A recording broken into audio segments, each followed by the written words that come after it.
That's Betty Davis. Betty writes, produces, and directs, and hey, I guess you do a little bit of everything in terms of your music, huh? Yeah. But if you had to categorize your music in a word, could you? What would you say? I just say it was raw.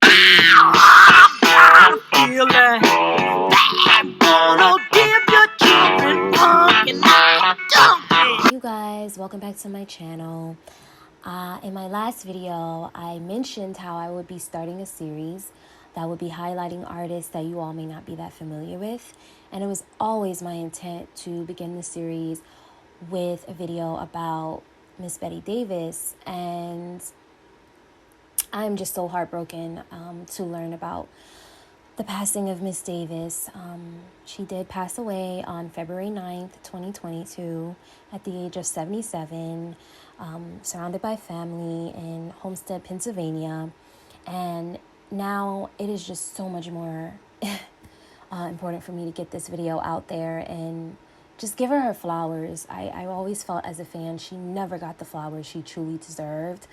The impact that she had on American music is just undeniable, and you will see when I begin this video. And I just want to send my prayers and my condolences to her family. As I get into the details about Betty's life, I just want to preface it by saying that Betty was the queen of privacy, so much so that people didn't even know the year that she was born. Obviously we do now because we know her age, but yeah, before that, people didn't know the year that she was born. I was able to find her father's first name and her grandmother's name, but I did not find her mother's name. So if you all did find that information, please feel free to comment that below. But yeah, it is not my intent to be disrespectful by leaving information or details out. It's just really hard to find information about her life. But yeah, Betty Davis was born Betty Mabry on July 16th, 1945 in Durham, North Carolina to Henry.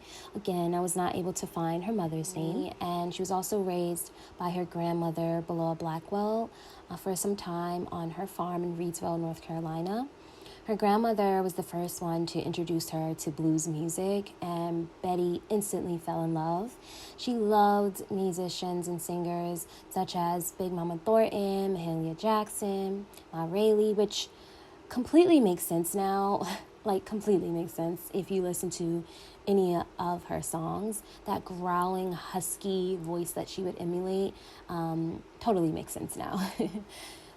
At a young age, Betty fell in love with songwriting, and at the age of 12 she wrote her first song and entitled it I'm Going to Bake That Cake of Love, which the title in itself is just so beautiful. I wish I could hear the lyrics to it. Her childhood friend Connie Portis said that Betty was super confident, and that confidence was instilled by her grandmother and her father, and they just always encouraged her to sing and perform, and that's just what she did. She sung in the choir at church, she performed talent shows growing up, and was just not afraid to get on the stage and show everybody what she had. As her childhood friend mentioned, Betty was extremely confident, and that confidence only turned into independence. And after she graduated from Homestead High School in Pennsylvania, she decided to move to New York City and live with an aunt. There, she enrolled at the Fashion Institute of Technology, or FIT, as a lot of New Yorkers call it. She relished in the culture of the village in the early 1960s. She also met her close friends, Winona, Gary, Jimi Hendrix, and she also became a model. And she modeled for spreads in Glamour, 17, and Ebony magazine. The model Winona Williams even credits Betty Davis for helping her get a job and become a model at Wilhelmina Modeling Agency. As I mentioned, Betty loved the nightlife scene. She literally said out of her own mouth she came alive at night. And one night, she ran into the Chamber Brothers, and they were all just talking amongst themselves on the sidewalk, and she confidently approached them and gave them a song that she had written in hopes that they would record it, and they actually did. They put it on their 1967 album, which was a major success, and that song that she gave them was entitled Uptown to Harlem, which for the longest I did not know, even as a Betty Davis fan, that she even wrote that song.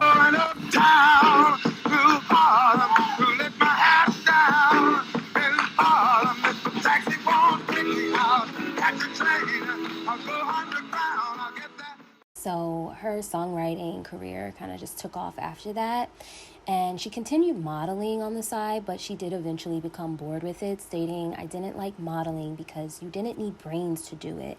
It's only going to last as long as you look good." Even with her saying that, people loved Betty beyond her beauty, okay? They loved her wit and her charm and just her humor. And if I could just be a fly on the wall in Betty's apartment in the 60s and 70s, because I could just only imagine, okay? This woman had the David Bowie send a photo of himself to her, signed with adoration. Like, she was just that cool, okay? Another cool story that I came across was from Gary Allen, who's a fashion designer, and he went to an opening with Betty and Ava Cherry, who was actually David Bowie's background singer. And he let Betty wear one of his dresses, and the paparazzi just loved Betty. They loved her in this dress, and she fell in love with the dress, so much so that she sent Gary a letter in the mail with a bill listing every single time they talked. She picked up the phone for him. She gave him tea. They met up for lunch, whatever it may have been. She sent this man a list of things and charged him, and it came to $5,000. And at the end of it, she said, "Deduct the dress from that." So one night, Betty decided to go to the Blue Note with a friend, and this is where she first saw Miles. Then one night, I was in the Blue Note with a friend.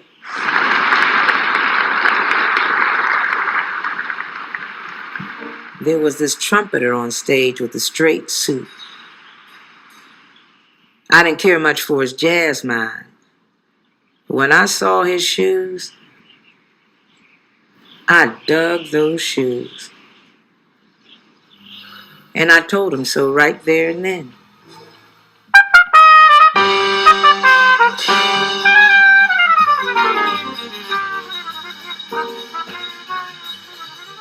At the time, Miles was actually separated from his wife, Frances, and was dating actress Cicely Tyson. Obviously, he didn't care about that, because after his set, Miles sent over one of his friends to go and get Betty to come and talk to him.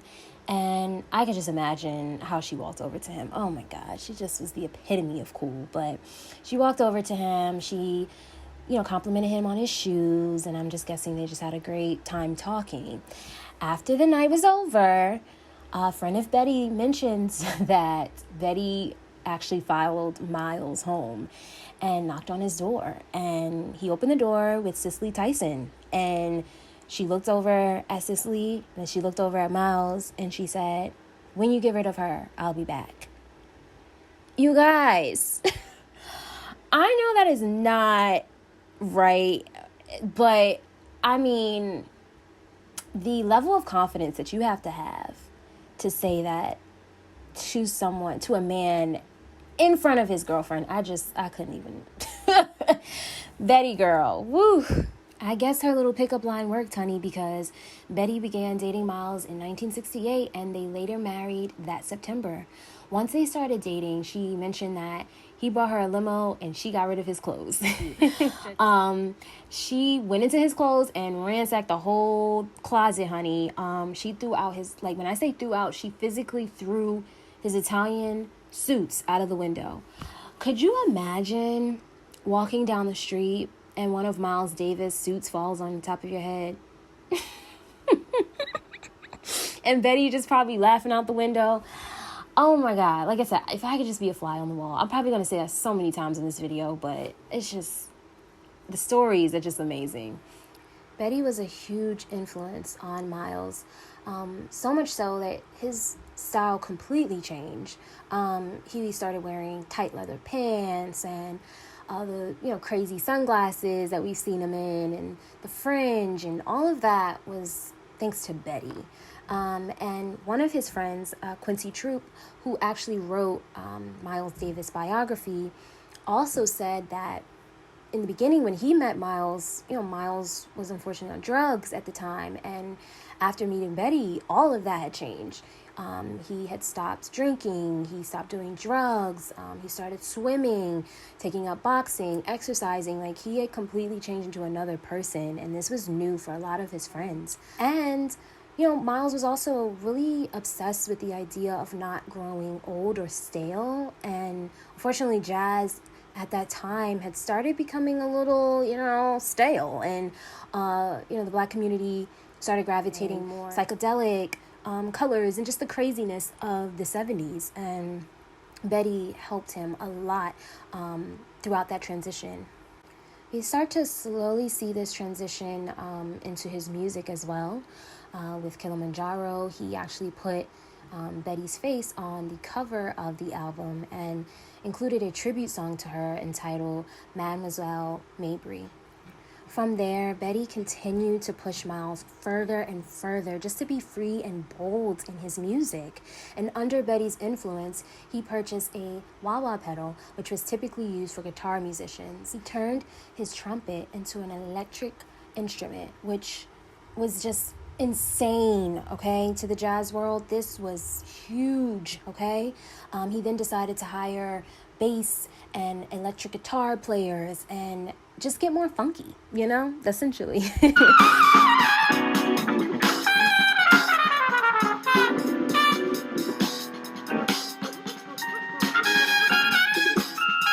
Then he decided to put out another album, and he's like, okay, Betty, what do you think about this album? It's going to be called Witch's Brew. And she was like, child, that is boring as hell. You need to name it Bitch's Brew. And he was like, what? And she said, yes, Bitch's Brew. So she actually named his next album, which sent the jazz world into a frenzy, honey. And they were really each other's muses. You can say a lot of Miles's change was, credit to Betty, really. But Miles also pushed Betty as well because she was more behind the scenes and she was a songwriter. She was still a songwriter when she was married to Miles. And, she continued to write songs for artists, but he was like, okay, Betty, you pushing me, you need to go out there too. You can sing, you need to start singing. And so Miles actually helped her record a demo, but sadly neither Atlantic nor Columbia Records were interested in releasing the album, and they were archived into a vault until 2016. Their time together did begin to take a darker path, and Miles did become abusive, and during that time he just started putting out really negative information about Betty that was not true. He said that she had cheated on him with Jimi Hendrix, which was so false. She debunked those rumors, and he just said she was just too much, essentially. She was too much, too free, just couldn't, he couldn't handle her. And so he filed for divorce. But she was free, honey. And Betty, that did not hold her down. And after they divorced, around 1971, she moved to London to model again. Now, we know how Betty really felt about modeling, and she knew, that could not sustain her for a long period of time. So she did decide to return back to the United States and try to give it a go again and record her first album. And she called on her cousins, Larry and Nikki, to assist her with forming the band. And so Betty formed the band with her friends and family members, Nikki Neal, Larry Johnson, Carlos Morales, and Fred Funky Mills. And you also have to remember, too, in this particular time, it was 1971, so we're just coming out of the end of segregation and into the beginning of the feminist movement, where women were more free to express themselves. And Betty took full advantage of this new freedom. And I don't even say new freedom because Betty obviously has always been free, but with it being, more accepted socially, she was able to feel more free to write what she really wanted to write. And her self-titled album, the leading track was entitled If I'm in Luck, I Might Get Picked Up. You can already assume what that means. But it was raunchy, and she didn't care. She was free to share who she was having sex with and what it felt like, and she just didn't care. And a lot of people, even though, again, this was like the feminist movement, they were just not ready for this. The grit and the sexiness and the raunchiness that Betty exuded. Again, she had freedom. She was also divorced from Miles, so she was free to date, and she dated. She dated Eric Clapton at one time. She had a relationship with Robert Palmer. People love to mention Jimi Hendrix, but again, she has said over and over and over again that that was just a very close friend of hers. And I don't think that at that point she would even deny it. It's Jimi Hendrix. Like, why would you deny Jimi Hendrix? She just said they were just friends. And she actually had a friendship, I don't know if a lot of people knew, with Huey Newton, which was very interesting because, again, that sexiness and raunchiness was a lot for some people, and a lot of activists actually spoke out against Betty. They did not like her music. They wanted to ban her from, performing in their cities. Like, it was pretty bad. So to know that she actually had a very deep friendship with the leader and the creator of the Black Panther Party is very interesting. In an article written by Joe Street, he actually goes over the letters that Betty wrote to Huey, and one of them was a birthday letter, and it was just, again, her charisma and her wit was just so cute and funny. And so she wrote, you lied. I'm mad at you, Huey, because you lied to me, but happy birthday anyway. I still love you, darling. I hope the front makes you smile.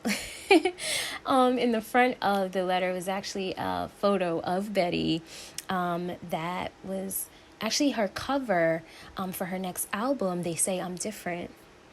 I have to say, I love reading these letters and just learning a little bit more about the fact that she was very much aware of the fight, and just seeing that because of the type of music that she made, she couldn't be included in that fight. It's just so sad. It's so sad.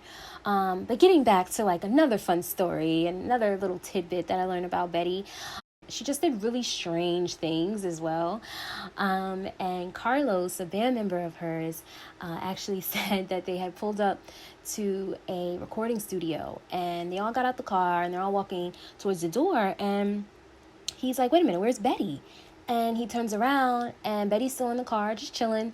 And he walks back and he's like, hey, Betty, are you going to come out? And she's like, well, nobody unlocked the door and opened it for me.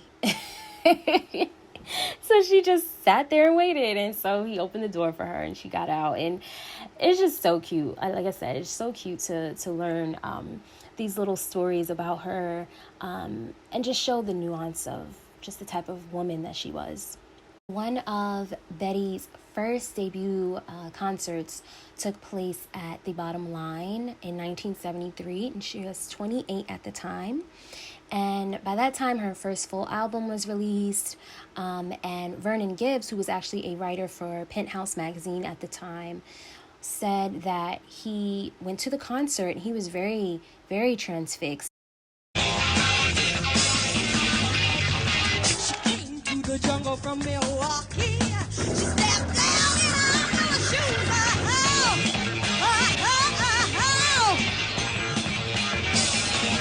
She was stepping so high, so high, so high. That gal was stepping so wide, so wide. She was stepping so low, so low.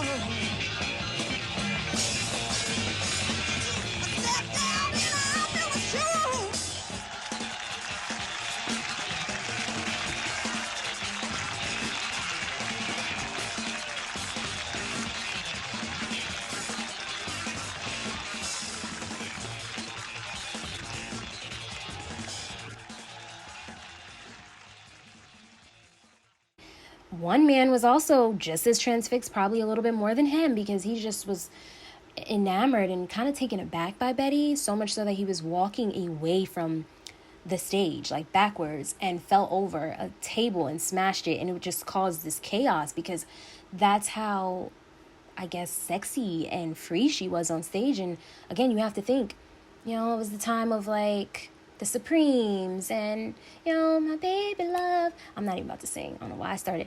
But, it's just like that time. And to have like someone come out in like poom poom shorts and high heel boots and a big fro and just talking about what she wants you to do with her body, that was a lot. A few months had passed and Betty started getting a little cult following, and people started learning about like this woman, and like you have to see her shows.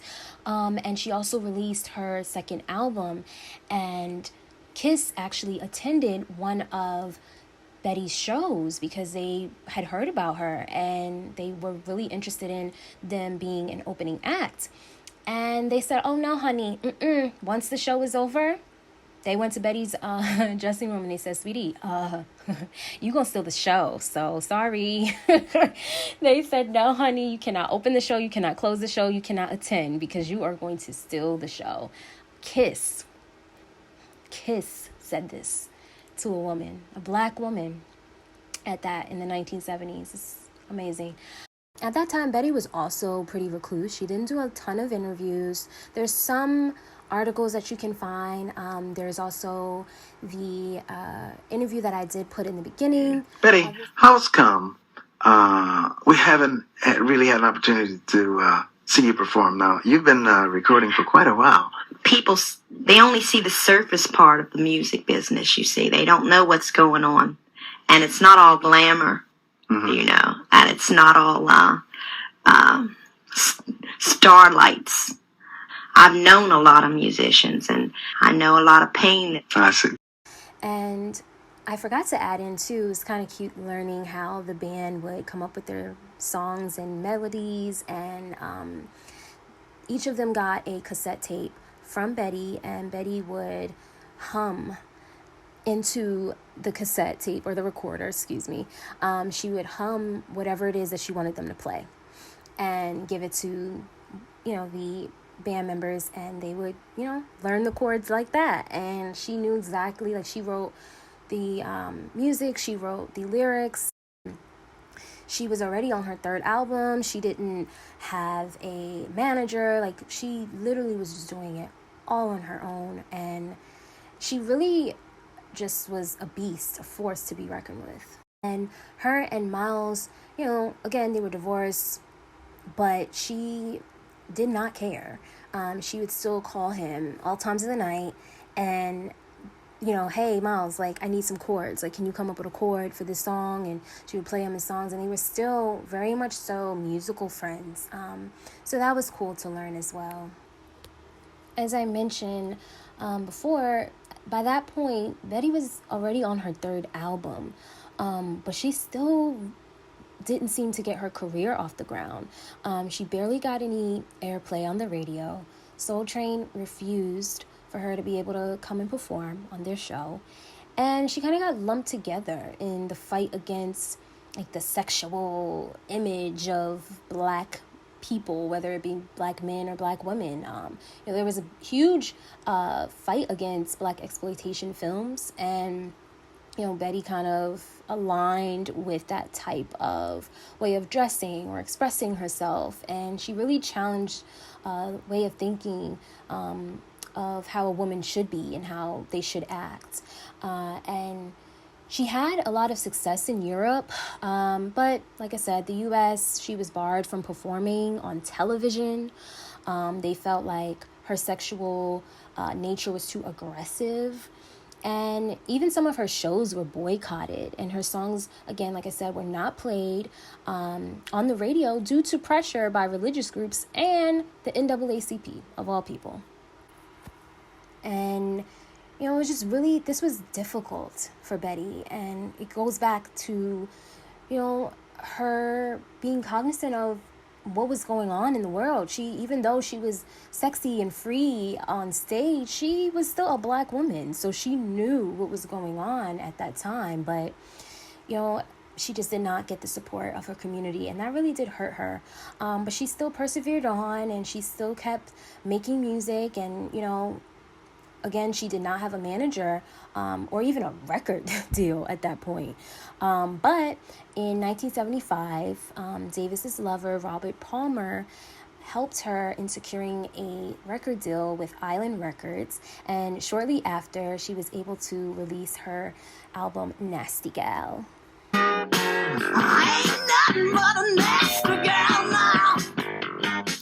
None of the 3 albums were a commercial success, but she had 2 minor hits on the Billboard R&B charts for If I'm in Luck, I Might Get Picked Up, which reached number 66 in 1973, and Shut Off the Lights, which reached number 97 in 1975. In 1978, she then began to rehearse and practice with her band so that she could get ready to drop another album.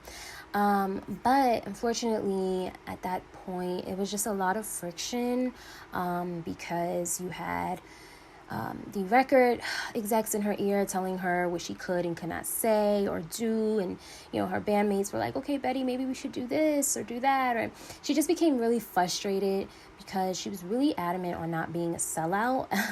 And she had a vision and she stuck to it. And Fred Mills, a member of the band, states that Betty just became completely fed up with the industry and just decided to leave. When Betty left the studio that day, she never looked back.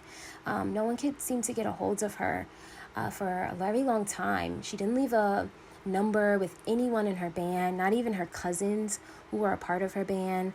So it was a really puzzling thing for a lot of them.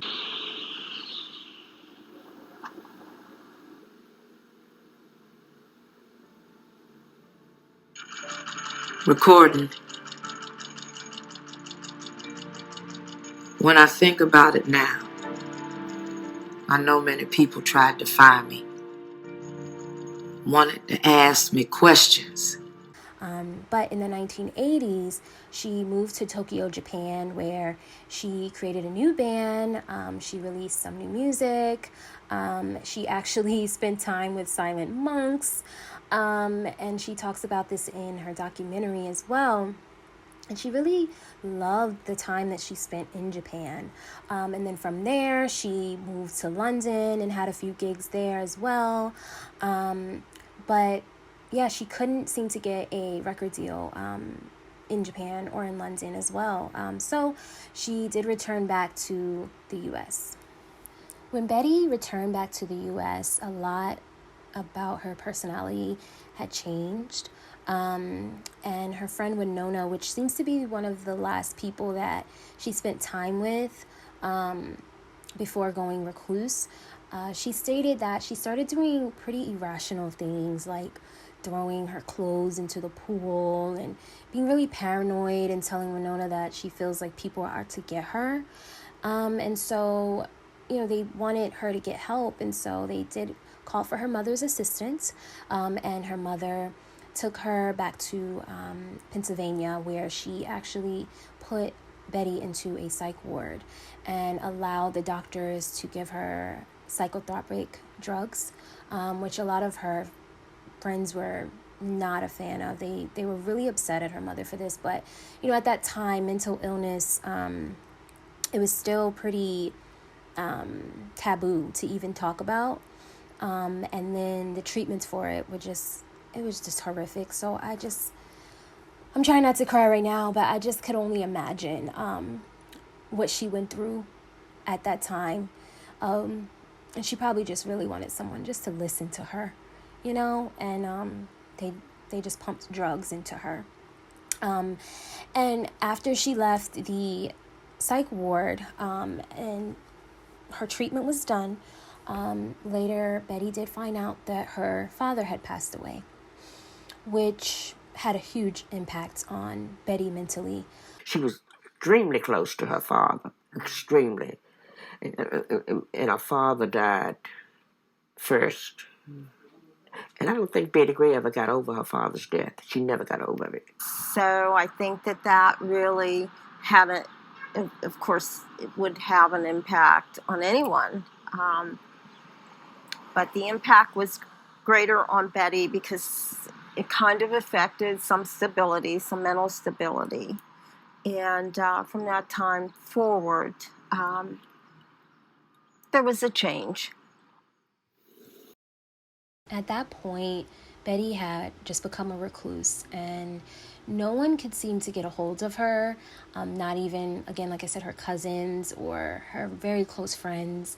I'm not sure if she had a caregiver, and if her mom was her caregiver. I'm really not sure, you guys. In the documentary, it does look like she was like in some sort of residential place for older people, like she had an apartment. But yeah, it's just, I'm trying not to get choked up, but even in the documentary, she looks very lonely. And it's just so sad to know that someone that, you know, as they say, walked so we could run, as women, and to feel bold and empowered as artists, and her impact on jazz music and her impact on other musicians and artists, and to know that she spent her last years alone is heartbreaking. In 2017, an independent documentary directed by Philip Cox entitled Betty Davis, They Say I'm Different, was released, which renewed interest in her life and music career. When Cox tracked down Davis, he found her living in the basement of a house with no internet, cell phone, or a car. He said, "This wasn't a woman with riches or luxury. She was living on the bare essentials." Eventually, Betty did start to write again, and she was very close friends with an artist named Danielle Maggio. I'm so sorry if I'm butchering your last name, but Danielle is amazing. She is really big on trying to, give Betty her flowers when she was alive and just get her legacy out there. And so in 2019, Betty entrusted Danielle to sing a song that she had wrote, and it was called A Little Bit Hot Tonight, and she allowed Danielle to release this song, and this was the first song that she had released in over 40 years, and so I'm just so happy that she was able to leave us with something, and what Winona says in her documentary is so true. And she says, so much can be said about America as a country and all of its greatness. And yet, so many of our artists have not been appreciated in this country. Jimmy had to go to England. Betty had to go to Japan. And even Carlos Santana recalls his time being with Betty and said she couldn't be tamed musically, philosophically, physically. She was extreme and attractive. I hope that this video was able to shed light on this dynamic, beautiful, trailblazing woman. I mean, there just really aren't enough words to really describe who Betty Davis was. But I mean, I would love to know if you guys can come up with some words, like leave them in the comments below. And, tell me if you already knew about Betty or if this is your first time hearing about her. I would love to know if you know any cool stories, or if any of you guys attended her concerts, because I tried to put some of the clips, in the video, but it's just nothing like being there. So I could just only imagine. So if some of you guys attended her concerts, please let me know. I would love to hear the stories about them. I wanted to show this really touching moment between some of her cousins and her friends who made up her band. They actually got a hold of Betty on the phone, and some of them hadn't even seen her in like almost 20 years. So I just wanted to add this little tidbit at the end real fast. Hello. Betty, when's the next gig, baby? Hello, Betty. Is this Fred? Of course, you know it is. Happy New Year. Happy same to you, dog. This is Nick. How have you been? I can't complain. I thought it was only right to end this video with Betty speaking in her own words about how she feels about the impact that she has left on the music industry and various artists and fans alike. And again, I just hope that you guys enjoy this video. You learned something new if you already know about Betty. If you don't know, I'm telling you, it is like a scavenger hunt to try to find information. So have fun and go stream her music. And, you know, some of her bandmates are still alive, so that'll be supporting them as well. And just keep her legacy alive. That's the biggest thing that I would say. But yeah, I hope that you guys enjoy your weekend. And to Betty Davis, I hope that you rest in paradise. Beautiful. Bye-bye. People tell me I've paved the way, that I was part of a struggle. Well, I'm happy about that. I'm happy my music is still alive. For a while in my life, I flew high and strong. But the struggle to break through hurt me. Everyone wanted me to be something I was. But if I want to leave one thing behind, I want to say that being different is everything. It is the way forward.